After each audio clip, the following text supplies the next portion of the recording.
قال النبي صلى الله عليه وسلم خير الخطائين التوابون او كما قال رسول الله صلی الله علیه وسلم. محترم مسلمانان ورونو، رسول الله مبارک فرمای بهترین خطاکار دا دی چې دا ګناه وکړي او د دې ګناه نه بعد توبه وباسي. یعنی توبه څه ته وایي؟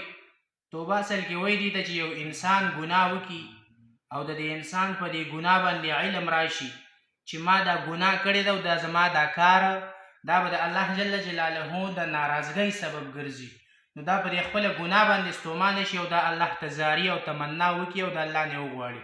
نو زما وروڼو، توبه اول دې ته وایو نه چې انسان غوږونو له لاس ویسي او یا په چغو باندې وایي چې یا الله توبه توبه. دا توبه الله ته قبوله نه ده. الله ته هغه توبه قبوله ده چې یو انسان دا توبه وباسي، نو دا به په داسې انداز باندې توبه وباسي چې دا به د زړه نه الله ته توبه وباسي.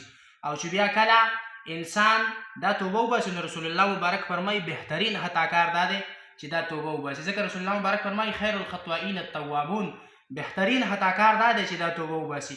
نو زما وروڼو، اصل خبره مې دا کوله چې انسان دا د ګناهونو ګناهګی دی، د انسان نه ګناهونه کېږي ډېر زیات. هر انسان د په خپل ګریوان کې سوچ وکړي زه په څومره اوبو کې ګیر یم او زه په څومره ګناهونو کې ګیر یم.